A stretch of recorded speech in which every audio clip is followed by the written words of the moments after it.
Ahibati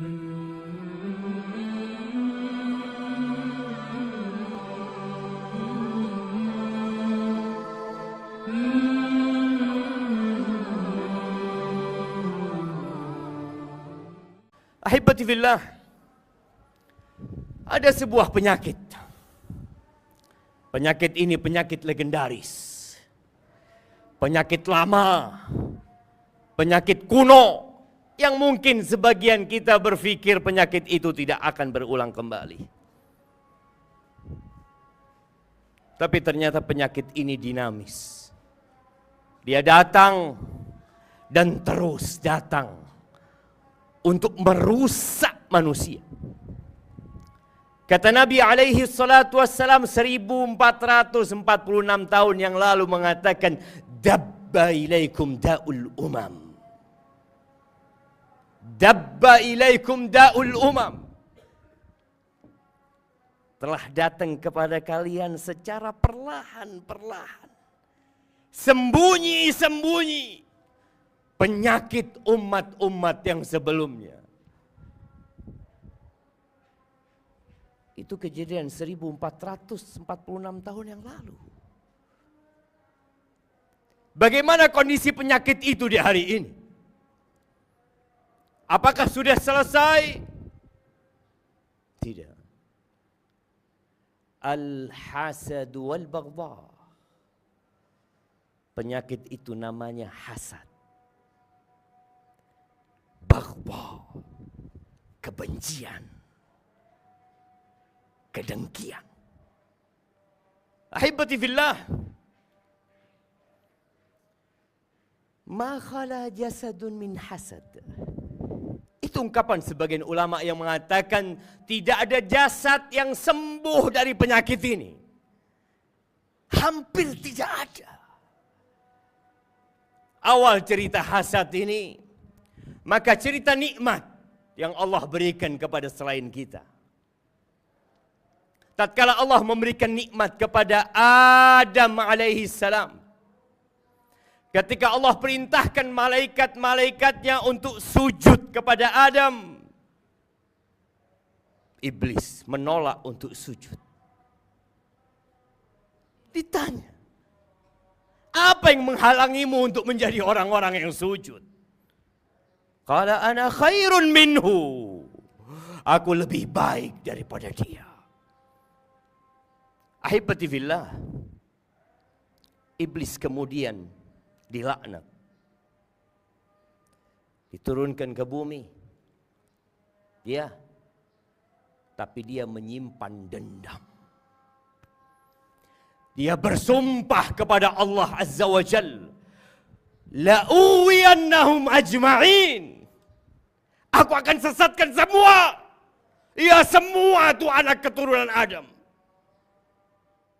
Iblis juga mengatakan, wala tajidu aktsarahum syakirin.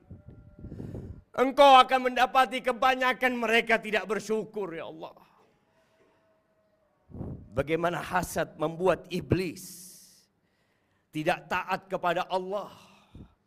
Bagaimana kemudian hasad mengantarkan iblis hidup dalam penderitaan sampai kelak hari kiamat.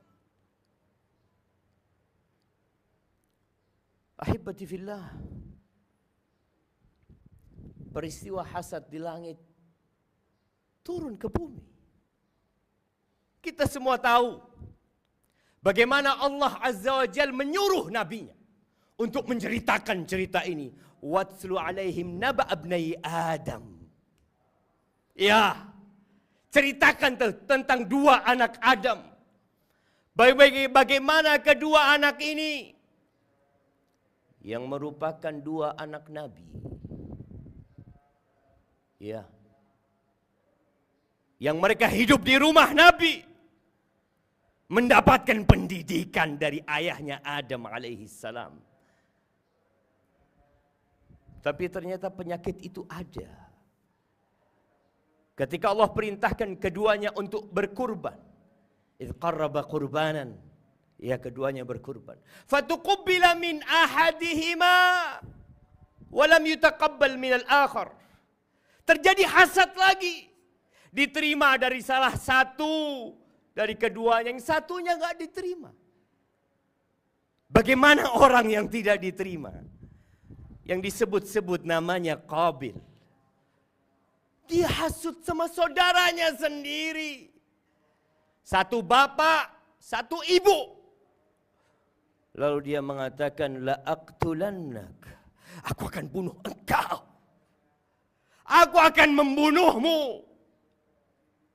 Lihat bagaimana hasad bergerak, merusak.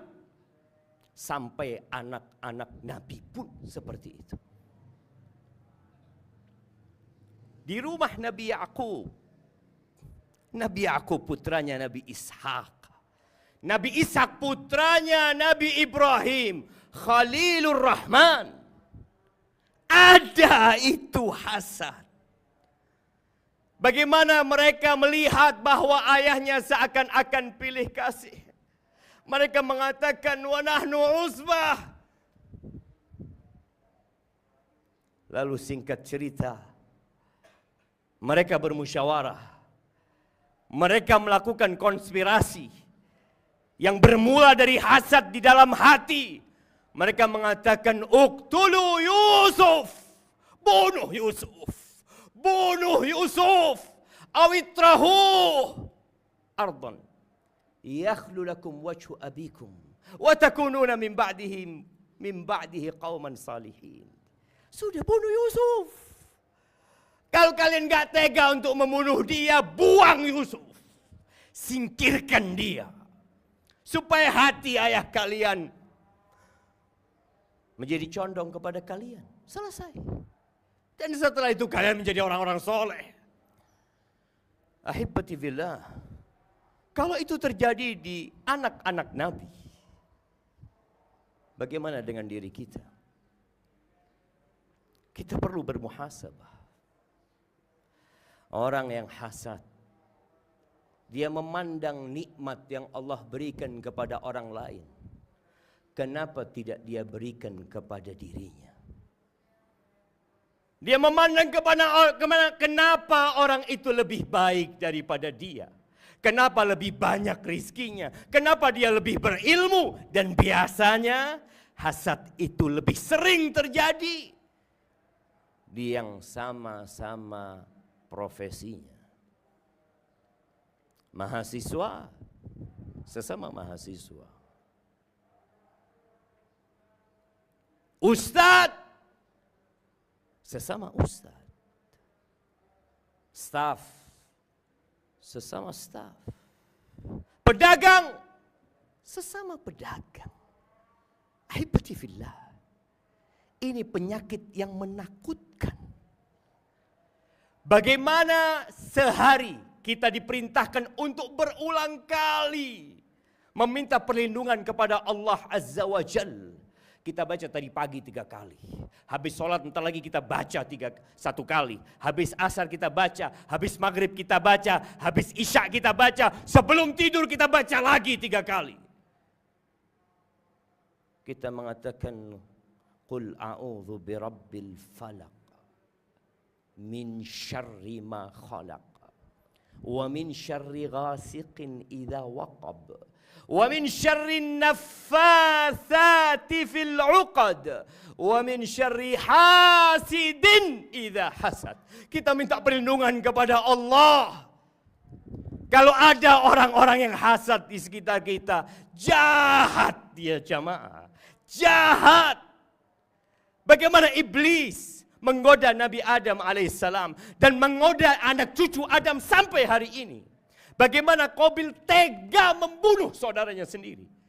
Bagaimana saudara-saudara Nabi Yusuf, kakak-kakak Nabi Yusuf rela. Tega dia buang adiknya yang masih kecil, yang ibunya sudah mati. Dan hasad ini, bahayanya akan menimpa orang yang hasad sebelum yang dihasadi. Aqulu qawli hadha.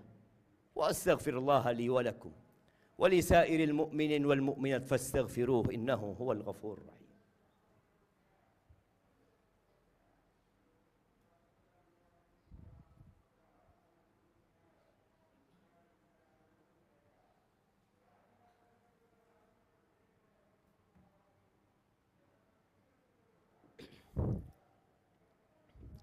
Alhamdulillahi wa kafa. Wassalatu wassalamu ala nabiyil mustafa Sayyidina wa maulana Muhammadin wa ala alihi wa ashabihi ajma'in, amma ba'd. Ahibati fillah, Abu Laith As-Samarqandi menyebutkan tentang bahaya dan hukuman buat orang yang hasad. Yang pertama beliau sebutkan, orang yang hasad ini akan ditimpa oleh ghammun la yanqati, kegalauan, kegundahan yang tidak putus. Dia tidak bisa berbuat apa-apa. Allah kasih nikmat kepada orang lain dan bukan tugas dia membagi itu nikmat.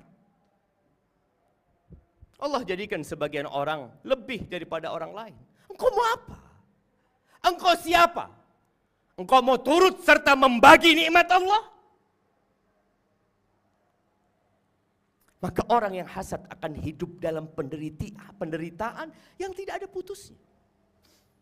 Wa musibatun la yu'jar 'alaiha. Dia ditimpa musibah yang tidak akan dapat pahala dia di sana.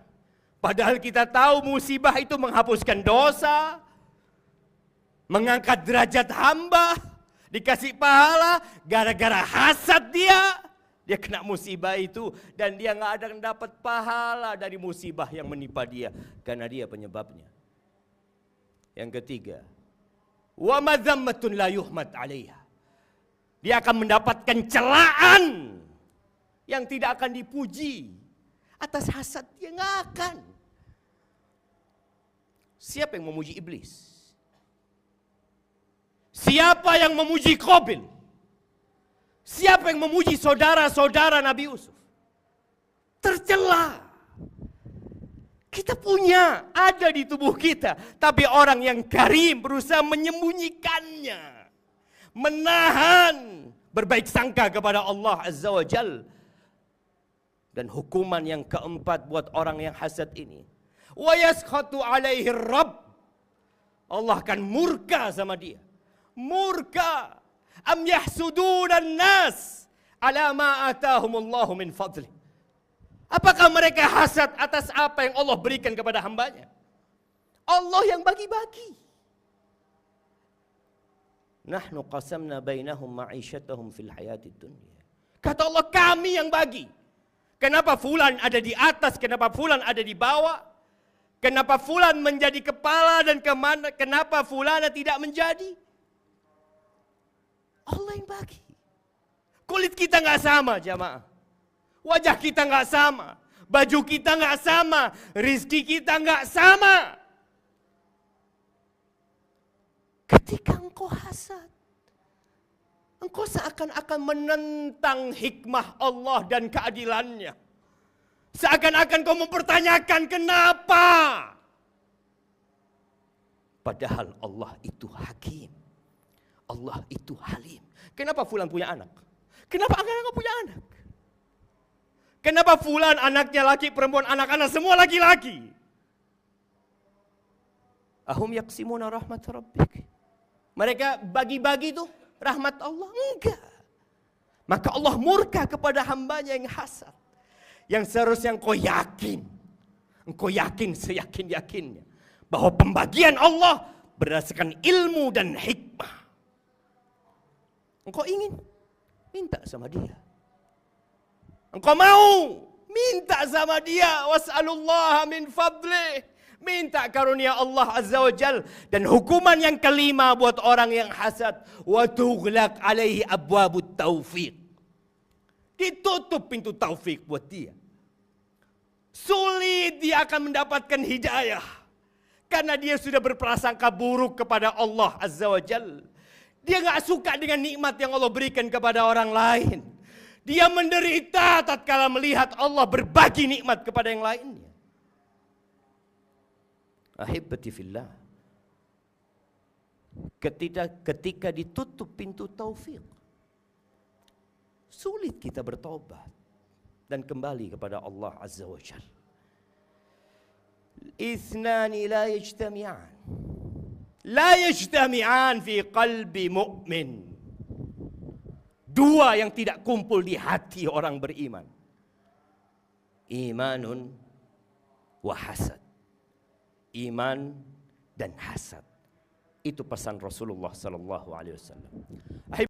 An Abi Hurairah radhiyallahu anhu qala Rasulullah sallallahu alaihi wasallam iyyakum wal hasad fa innal hasada ya'kulul hasanati kama ta'kulun narul hatab. Akhrajahu Abu Daud. Dari Abu Hurairah radhiyallahu anhu bahwa Rasulullah sallallahu alaihi wasallam bersabda, jauhilah sifat hasud. Hasud itu iri, dengki. Definisi lebarnya adalah cemburu melihat orang lain kenapa memiliki sebuah kelebihan dunia, fisik kah, ilmu kah, kedudukan kah, harta kah, keturunan kah, apa saja, pasangan hidup. Dia iri melihat orang lain kenapa dapat itu, dan dia berharap nikmat itu hilang darinya. Kalau orang itu kecelakaan misalnya, kalau orang itu lagi ada masalah, maka dia gembira. Ini namanya hasad. Ya. Nabi SAW mengatakan jauhi sifat hasud atau hasad. Ya. Karena hasad atau hasud itu memakan pahala kebaikan sebagaimana api memakan kayu bakar. Riwayat Abu Daud. Artinya akan hilang pahalanya. Hadis ini memberikan pelajaran kepada kita tentang bahayanya hasad itu sendiri. Sebagaimana sudah saya berikan definisinya tadi. Dan siapapun yang hasud pada orang lain dengan berharap nikmat itu hilang, kelebihan fisik kah, keturunan kah, jabatan kah, harta kah, pendidikan kah, apa saja, dia berharap orang ini kalau kena masalah dia malah gembira, ya. Maka ini berbahaya sekali. Ini akan bisa menghilangkan pahala orang itu. Bagaimana maksudnya menghilangkan pahala di sini atau membakar pahala? Sebagaimana api membakar kayu. Kita tahu kalau api membakar kayu, biasanya apinya akan padam kalau kayunya sudah keropos, sudah habis. Ya. Maka di sini maksud daripada hadis tentang masalah orang hasud dimakan pahalanya, sebagaimana api memakan kayu, maksudnya adalah orang-orang yang dia hasuti akan dapat pahala dia. Jadi kalau dia banyak menghasut orang lain, sama ini dia cemburu, sama itu dia cemburu, sama ini dia cemburu. Kenapa bisa? Kenapa bisa? Kenapa bisa? Selalu cemburu dengan keadaan orang. Maka ini berarti dia sedang membagi-bagi pahalanya. Dia sedang membagi-bagi pahalanya. Makanya kita dalam Islam tidak boleh sibuk kecuali dengan keadaan kita sendiri. Masalah orang lain lakukan itu haknya orang. Kenapa kita harus campurin? Gak ada urusan sama kita sama sekali. Terlebih lagi kalau yang dia lakukan adalah kebaikan-kebaikan agama. Untuk apa kita merasa cemburu dengan orang lain? Ya. Ada orang lain berhasil membangun masjid, dia merasa cemburu. Atau dia merasa kenapa kok orang ini bisa lakukan. Dan kalau masjidnya sedikit jemaah yang datang, nah itu kan berarti uangnya tidak halal. Atau apalah ya, tanda hasud. Tentu ada bedanya antara hasud yang dilarang ini dengan ghibthah. Ghibthah pernah kita jelaskan.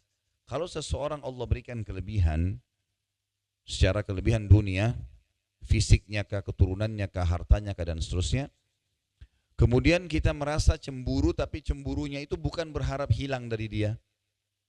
Kita cemburu positif di sini, kita mengatakan, ya Allah, kalau seandainya Engkau memberikan aku seperti dia, punya harta seperti dia, punya ilmu seperti dia, punya apalah seperti dia, maka aku akan lakukan hal yang sama. Karena ternyata hartanya dihabiskan di jalan Allah untuk bangun masjid, untuk segala macam, tanpa berharap nikmat itu hilang dari dia ya. Cuma kita ingin juga kalau punya seperti dia, kita akan lakukan hal yang sama. Kebaikan. Hatinya tidak diikuti dengan rasa dengki di sini. Maka ini enggak masalah. Ini namanya ghibthah, dibolehkan. Ya. Ghibthah itu berarti seseorang merasa kenapa orang lain memiliki tetapi tidak berharap nikmat itu hilang darinya. Ya. Jadi ini mirip dengan hasud, tapi hasud haram, ini enggak haram. Ya. Makna yang lain daripada kalimat pahalanya akan dimakan atau hilang sebagaimana api membakar kayu, seperti makna hadis ini. Artinya seperti lafadznya. Begitu dia hasud orang, pahalanya jadi hilang. Begitu dia hasud sama orang, pahalanya jadi hilang. Bukan dikasih ke orang itu, tapi hilang sendiri. Allah SWT hilangkan. Begitu dia hasud sama satu orang, Allah tahu kadar hasudnya dia, maka Allah akan kurangi pahalanya. Jadi kalau terus saja dia hasud, misal satu orang saja, Kita lihat api kalau membakar kayu, dia akan tinggal di situ apinya. Ya. Dia akan bakar sampai habis kayu itu kan. Kalaupun api itu melebar, maka yang melebar. Tapi yang membakar di titik itu, dia akan terus membakar sampai habis. Maksudnya, kalau seseorang pun menghasuti satu orang saja, terus saja orang itu yang dia cemburuin sama dia. Terus orang itu yang dianggap kenapa, dan kenapa. Terus dia bertanya. Maka bisa saja ini tiap hari menghabisi pahalanya, selalu. Walaupun pahala itu tidak diberikan kepada orang yang sedang dia hasut. Ini makna yang kedua. Dan tentu dua-dua makna adalah makna yang baik, makna yang agung dalam masalah hadis ini. Seseorang muslim harusnya menjauhi masalah iri dan dengki. Baik nanti pahalanya akan diberikan kepada orang yang sedang dia hasut, atau malah akan menghilangkan begitu saja pahala dia. Untuk apa ini? Intinya ibu-ibu dan bapak sekalian, jangan masuk ke zona hidupnya orang lain. Tidak usah campur orang lain. Dia mau pakai baju mewah, mau pakai mobil mewah, mau kerjain apa, biarin. Biarin aja, sudah bukan urusan kita. Satu keadaan kita disuruh campur tangan kalau kita lihat kemungkaran saja. Kemungkaran itu artinya adalah pelanggaran agama. Kalau dia pelanggaran agama, dia mabuk pinggir jalan, gitu kan? Mungkin bisa, atau dia mencuri. Nah, ini kita boleh campur tangan di sini, kita ingkar mungkar. Tapi selain daripada itu, orang punya kelebihan fisik, kulitnya kah, wajahnya kah, rambutnya kah, keturunannya kah, pasangannya kah, mobilnya kah, segala macam, enggak urusan sama kita. Tapi kita boleh di sini minta, ya Allah karuniai saya seperti dia, tanpa berharap hilang. Yang tadi kita sudah katakan namanya ghibthah. Jelas sampai sini?